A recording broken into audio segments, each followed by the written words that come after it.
یہ ایک جذبہ ہے انسان کا. تو یا یہ پسندیدہ ہے, اس میں آگے نکلو. تو مالدار صحابہ بھی نے بھی شروع کر دیا وہ عمل. تو نبی صلی اللہ علیہ وسلم کے پاس پھر مسکین صحابہ آئے, یا رسول اللہ, وہ تو انہوں نے بھی عمل شروع کر دیا. تو آپ نے فرمایا ذالک فضل اللہ یؤتیہ من یشاء, بھائی اللہ کا فضل ہے, جس کو چاہتا ہے عطا کر دیتا ہے. اب اللہ تمہیں کوئی یہ تو نہیں کہ تمہاری نیکی کا تمہیں اجر نہیں دے رہا, اب ان کو اللہ نے زیادہ نواز دیا, وہ زیادہ کما لیں گے, تو یہ اب اللہ کا فضل ہے. یہ ایسا ہی ہے نا جیسے اللہ نے سید الانبیاء صلی اللہ علیہ وسلم کو نبی بنا دیا. تو مشرکین یہ کہا کرتے تھے کہ اگر اللہ نے نبی بنانا تھا تو فلاں کو کیوں نہیں بنایا, فلاں کو کیوں نہیں بنایا, محمد صلی اللہ علیہ وسلم کو کیوں بنایا. تو اللہ نے کیا جواب دیا قرآن میں کہ اللہ نے کسی کو غریب بنایا, کسی کو دولت مند بنایا. تو دولت مند بننا اور غربت غریب بننا یہ تمہاری رائے پر نہیں ہے, یہ سلیکشن کس کی ہے, اللہ کی. حالانکہ یہ کم درجے کا معاملہ ہے. تو نبوت تو اس سے بھی اونچی چیز ہے, اس میں تمہاری رائے تھوڑی چلے گی, اس میں تو اللہ کی سلیکشن ہوگی, جس کو اللہ چاہے گا اس کو سلیکٹ کرے گا. تو کچھ نعمتیں اللہ کی طرف سے اضافی ملتی ہیں. یہی اشکال صحابیات کو ہوا کہ یا رسول اللہ, ہم عورتیں بھی نیک کام کرتی ہیں, مرد بھی نیک کام کرتے ہیں, ہم بھی صدقہ کرتی ہیں, مرد بھی صدقہ کرتے ہیں, لیکن ایک کام مرد ہم سے آگے, وہ جہاد کرتے ہیں, ہم جہاد نہیں کرتی, اور کر نہیں سکتی ہم عورت ہیں, ہم کیسے, عورت میں اتنا بہادری تو نہیں ہوتی.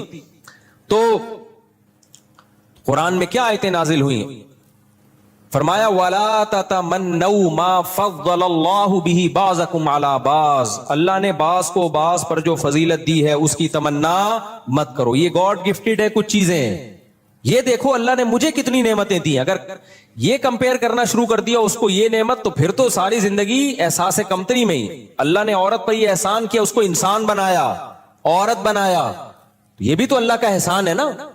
موسیٰ علیہ السلام کی ماں عورت تھی نا, ان کے پیٹ سے کس کو جنا اللہ نے, پیغمبر کو جنا. کسی نے زبردست بات کی ہے کہ اللہ نے عورت میں کوئی پیغمبر نہیں بنایا, لیکن کوئی پیغمبر ایسا نہیں ہے جو عورت نے جنم نہ دیا ہو. کتنا بڑا مقام اللہ نے ان کو دے دیا, اور ان کا ذکر بھی قرآن کر رہا ہے موسیٰ علیہ السلام کی ماں کا. تو یہاں ایک اشکال کا جواب دے کے بس میں آگے چلتا ہوں, بلکہ اشکال تو نہیں ہے, اس کی حکمت بیان کرتا ہوں کہ دیکھو اللہ نے مالدار کو فضیلت اس لحاظ سے دے دی کہ وہ نیکی بھی کرے گا, صدقہ بھی کرے گا, تو وہ آگے نکل جائے گا قیامت کے دن. غریب اس طرح سے صدقہ خیرات نہیں کر سکتا, زکوٰۃ لینے والا ہوتا ہے غریب, اور مالدار زکوٰۃ دینے والا. تو لینے کی کوئی فضیلت ہے, کوئی ثواب ہے؟ بولتے کیوں نہیں بھائی, دینے کے تو بہت ثواب ہے نا. تو دینے والے کو ثواب مل رہا ہے, لینے والے کو تو صرف پیسے مل رہے ہیں, ثواب تھوڑی مل رہا ہے. تو یہاں ایک اشکال پیدا ہوتا ہے, بھائی اللہ نے پھر مالدار کو اتنا نوازا کیوں ہے؟ اصل میں جواب یہ ہے کہ مالدار کی آزمائش زیادہ ہے, غریب کی آزمائش کم ہے. ہم سمجھتے ہیں غریب کی آزمائش زیادہ ہے, مالدار کی کم ہے. نا نا نا نا, معاملہ الٹا ہے. غریب کی آزمائش کم ہے, مالدار کی آزمائش زیادہ ہے. تو جس کو زیادہ آزمایا جاتا ہے اس کو بینیفٹس بھی زیادہ دیے جاتے ہیں. جس سے ہارڈ ورکنگ والا کام لیا جاتا ہے اس کو سہولتیں زیادہ دی جاتی ہیں. کمپنیوں میں ہوتا ہے نا, کسی امپلائی کو سب کو تنخواہ برابر, اس کو کسی جنگل میں بھیج دیا کسی اہم مہم پر, تو الاؤنس اس کو زیادہ ملتا ہے کہ نہیں ملتا؟ بھائی اس کے کام سخت ہے. آپ کہو گے لو بھائی, مالدار ایک تو ویسے بھی عیاشی کر رہا ہے اور جنت میں بھی عیاشی کرے گا, تو اس کی آزمائش زیادہ کہاں سے, اس کی تو کم ہے. بھائی یہ جب ہے جب آپ کے پاس پیسے نہ ہو, پھر آپ کو یہ لگے گا. جب پیسے آئیں گے پھر آپ کو لگے گا پیسہ ہوتے ہوئے نماز پڑھنا مشکل, بغیر پیسوں کے نماز پڑھنا آسان. سمجھ میں آ رہی ہے بات کہ نہیں آ رہی؟ پیسہ ہوتے ہوئے زنا سے بچنا مشکل, پیسہ ہی نہیں ہے تو کوئی لفٹ ہی نہیں کرائے گی, ٹھیک ہے نا, آرام سے ہنسی خوشی زندگی. رشتہ نہیں مل رہا ہوتا, گرل فرینڈ کہاں سے ملے گی؟ ایک آدمی نے مجھے بتایا, مالدار تھا, کہہ رہے میرے پاس بچپن میں پیسہ آ گیا جس سے میں اتنی سخت آزمائش میں پڑا. اس نے کہا جب تک پیسہ نہیں تھا کوئی آزمائش نہیں تھی, نماز پڑھتا تھا, داڑھی رکھ لی میں نے. کہہ رہا جب میرے پاس دولت آئی ہے نا تو لڑکیوں کے فون آنا شروع ہو گئے. پنجاب میں کسی نے واقعہ سنایا کہ لڑکیوں کے فون, وہ مجھے خود اٹریکٹ کرتی تھیں, فون نمبر دیتی تھیں, پتے بتاتی تھیں, اتنے پیسے اتنے پیسے. کہہ رہے میرے دل میں نا خواہشات کا ایک طوفان اٹھتا تھا کہ میں زنا کر لوں, میں زنا کر لوں, میں زنا کر لوں. کہہ رہے میں نے ابا کو بولنا شروع کر دیا میں زنا میں نہ پڑ جاؤں, میری شادی کرا دو. ابا آج کل لفٹ ہی نہیں کراتے. خیر اللہ نے اس کو زنا سے بچایا, کہہ رہے جب غریب تھا تو ایسا کچھ مسئلہ نہیں تھا, جہاں پیسہ آیا, اچھا موبائل, اچھی گاڑی, پیسے والے کا تو پتہ چل جاتا ہے, تو وہاں مشکل ہو گیا زنا سے بچنا. تو پیسے والے کے لیے دین پہ چلنا مشکل. جب پیسہ آتا ہے تو صدقات و خیرات اتنے نہیں ہوتے جتنی شراب و کباب آتا ہے. تو اس لیے اللہ نے اس کو پروٹوکول دیا ہے کہ بھائی اگر تو پیسے کے باوجود بھی دین پہ چلے گا تو تجھے مقام میں زیادہ دوں گا. یہی وجہ ہے حدیث میں آتا ہے جنت میں غریب زیادہ ہوں گے, دولت مند کم ہوں گے. سمجھ رہے ہو کہ نہیں سمجھ رہے؟ وجہ اس کی ہے کہ غریب آدمی کے لیے آسان تھا, وہ پہلے ہی بیچارہ, اس کو ناشتے کے ویسے بھی بیچارے کو پیسے نہیں ہوتے, کہتے چلو ہم کیا کرتے ہیں ٹھیک ہے نا, وہ روزہ رکھ لیتے ہیں. مالدار آدمی کے پاس تو 20 قسم کی چیزیں کھانا کھانے کی, 20 قسم کے موقع عیاشیوں کے, شو مارنا, تکبر, یہ ساری بیماریاں کس کی ہیں؟ دولت مندوں کی ہیں. اس لیے دولت ہر ایک کے لیے اچھی بھی نہیں ہوتی. اس لیے اللہ سے دولت نہیں مانگنی چاہیے, اللہ سے رزق حلال میں برکت مانگنی چاہیے. پھر اللہ دولت کی صورت میں دے دے یا غربت میں ہی اللہ برکت دے دے, وہ اللہ کی مرضی ہے. علماء نے منع کیا ڈائریکٹ دولت کبھی نہ مانگو اللہ سے, اللہ مجھے مال و دولت دے, یہ الفاظ ہی غلط ہیں. اے اللہ میرے رزق میں کیا دے؟ برکت دے. اب وہ اللہ کی مرضی. برکت کا مطلب خیر, رزق آئے خیر بن کے آئے. تو ورنہ خالی رزق آ گیا تو وہ تو بعض دفعہ قارون کے پاس پیسہ ہی تو تھا, برباد ہو گیا. فرعون کے پاس کیا تھا؟ پیسہ. اس پیسے نے کیا کر دیا؟ اس کی کھوپڑی کو خراب کر دیا. تو زیادہ تر پیسے والے ہی جہنم میں جائیں گے حدیث کے مطابق. تو ہم جو کہتے ہیں نا میرے پاس اتنا پیسہ, تو صحابہ کو غم یہ نہیں تھا ان کے پاس پیسہ کیوں ہے, صحابہ کو غم یہ تھا آخرت میں ہم سے آگے نکل گئے. تو خواہشات کو لگام دینے کی ضرورت ہے. جب خواہشات آپ کے کنٹرول میں ہوں گی تو پھر خواہشات آپ کے حساب سے چلیں گی. تو شریعت نے یہ نہیں کہا خواہشات کو کچل دو. کیا کہا ہے شریعت نے؟ خواہشات کو لگام دو. آپ فیصلہ کرو گے کون سی خواہش پوری کرنے کی ہے اور کون سی خواہش پوری کرنے کی نہیں. دیکھو شوگر کے مریض اپنی لگام کھانے کے معاملے میں ڈاکٹر کے حوالے کرتا ہے. اس کو پتا ہے میری شوگر ہائی رہتی ہے, تو اس کا دل تو چاہتا ہے 3 لڈو یہاں سے کھا لوں, 4 لڈو وہاں سے کھا لوں, ادھر سے جلیبی کھا لوں, وہ شہد کی بوتل کھا لوں, میں یہ بھی کھا لوں, یہ بھی کھا لوں. لیکن اس کو پتا ہے بیٹا خواہشات کے پیچھے گئے تو ہو سکتا ہے یہ لڈو میری زندگی کا آخری لڈو ہو, اس کے بعد سویم پہ لڈو کھائے جا رہے ہوں میرے. تو لڈو نہیں کھاتے, چلو بریانی کھائیں گے سویم پہ. تو وہ ڈاکٹر سے پوچھتا ہے ڈاکٹر صاحب لڈو کھا سکتا ہوں؟ ڈاکٹر کہے گا بھائی آرٹیفیشل لڈو کھا سکتے ہو, جو دیکھنے میں میٹھا لگے حقیقت میں میٹھا. ایسے بھی آتی ہے نا چائے میٹھی پی سکتے ہو, یعنی وہ والی میٹھی جو شوگر کے مریض وہ ہوتی میٹھی میٹھی نہیں ہے, وہ تھوڑا سا وہ پتہ نہیں کوئی کیمیکل ڈالتے ہیں, اس سے ڈائٹ بوتل ہوتی ہے جیسے. تو ڈاکٹر بتائے گا یہ خواہش, ہاں ڈاکٹر یہ نہیں کہے گا کھاؤ نہیں, ڈاکٹر کہے گا یہ کھاؤ یہ نہیں کھاؤ. اگر کوئی ڈاکٹر ایسا ہے کہ کھانا پینا ہی چھوڑ دو, پھر آپ وہ ڈاکٹر ہی چھوڑ دو گے, کھانا پینا نہیں چھوڑو گے. کوئی مذہب اگر آپ سے یہ کہتا ہے کہ دنیا ہی چھوڑ دو, ننگ دھڑا ہو جاؤ, ساری خواہشات کو چل دو, تو بھائی وہ مذہب ہی چھوڑ دو, پھر وہ مذہب دین فطرت نہیں ہو سکتا. تو اسلام ہے جو اعتدال کا راستہ سکھاتا ہے. خواہشات نہیں چھوڑنی ہے, خواہشات کو لگام دینا ہے. اس لیے تو میں ولاگ بنا بنا کے ڈالتا ہوں تاکہ یہ تصور لوگوں کی کھوپڑی سے نکلے کہ مذہبی آدمی تیرتا ہوا, گھوڑے پہ دوڑتا ہوا, جنگل میں ہرن کا شکار کرتا ہوا تمہیں برا کیوں لگ رہا ہے. یہ کانسیپٹ دماغ سے کیا کرو, ختم کرو. بہت نیگیٹو, ابھی میرا ہرن کا جو شکار کا جو ولاگ کیا نا اس پہ بہت نیگیٹو کمنٹس آئے ہیں, بہت زیادہ. ابے کیا کر رہے ہو بھائی, یہ مولویوں والی حرکتیں ہیں. بھائی مولویوں تو کیا ہو گیا بھائی, مولویوں والی حرکتیں کوئی الگ سی نہیں ہوتی ہیں. جو بھی جائز حرکت ہے وہ سارے مولوی بھی کیا کر سکتے ہیں, کر سکتے, کوئی حرج نہیں ہے اس میں. تو جائز ہے یہ, تو جائز نہ جہاں نامناسب نہ ہو. بعض جائز انٹرٹینمنٹ ہوتی ہے لیکن وہ علماء پہ سوٹ نہیں کرتی ہیں. ابھی جیسے میں کینیڈا گیا نا تو انہوں نے میری ہیلی کاپٹر پہ سواری کا انتظام کیا ہوا تھا. جاپان میں گیا, ارشاد بھائی نے گن پوائنٹ پہ ہیلی کاپٹر میں بٹھایا, ہم نے کہا چلو گھوم کے آ جاتے ہیں. جب کینیڈا گیا انہوں نے ہیلی کاپٹر کا انتظام کیا ہوا تھا, آپ کو گھمائیں گے بیان کے بعد ہیلی کاپٹر پہ. مجھے دل پہ بہت بوجھ تھا کہ یار کیا ہیلی کاپٹر پہ بچوں کی طرح میں, شکار تو ایک شکار جو ہے نا وہ تو ایک وہ خاندانی لوگوں کا کام ہے. میں نہیں کہہ رہا میں بہت خاندانی ہوں, لیکن شکار میں دلچسپی ہمیشہ سے کن کو رہی ہے, خاندانی لوگوں کو. اسماعیل علیہ الصلوۃ والسلام جو تھے نا, نبی صلی اللہ علیہ وسلم نے صحابہ کو تیر اندازی کی ترغیب دی تو آپ نے فرمایا ارمو فإن اباکم کان رامیا, تیر لگاؤ سیکھو تیر اندازی, اس لیے کہ تمہارے باپ اسماعیل وہ تیر انداز تھے, ان کا گزر بسر شکار پہ تھا. شکار پیغمبروں نے کیا ہے بھائی. جو ویجیٹیرین ہے ان کو اشکال ہوتا ہے ہائے بیچارہ ہرن. کچھ لوگوں کے یہ بھی کمنٹ تھے ہائے بیچارہ ہرن. تو یہ نہیں دیکھ رہے بیچارہ مفتی صاحب پورا افریقہ کا جنگل گیا اور ایک ہرن بھی شکار کر کے نہ لائے, اس پہ ترس نہیں آ رہا, ہرن پہ ترس آ رہا ہے. ہاں ہرن کو مارنا برائے مارنا یہ حرام ہے اسلام میں, آپ اس کو ماریں کس کے لیے؟ کھانے کے لیے, انسان کے کام آئے گا. پھر ٹھیک ہے, تو ہم نے تو کھایا کم صدقہ زیادہ کیا, وہ ہرن انسانوں کے کام آیا. بہت سے 2 ہرن تو پورے انہی کو پکڑا دیے جو بےچارے گئے تھے ہمارے ساتھ, وہ تو خوش ہو گئے. تو ایک ہرن قتل ہوا ہے لیکن اس کے بدلے میں کتنے غریبوں کا پیٹ بھرا ہے. تو اگر مار کے پھینک دیں پھر یہ حرام ہے. یہ تو آپ انٹرٹینمنٹ کے لیے کہ جانور کی جان کو ضائع کرو, تبھی ہم حرام جانوروں کا شکار نہیں کرتے, کیونکہ وہ ظلم ہے, کھانا ہے نہیں اس کو, خام خواہ میں کیوں مار رہے ہو؟ تو ایسے تو ہم بھائی ایک پرندہ مارنا بھی حرام سمجھتے ہیں. ہاں جب جانور کا شکار ہم حلال سمجھیں گے جب اس کا فائدہ کس کو ہو؟ انسانوں کو.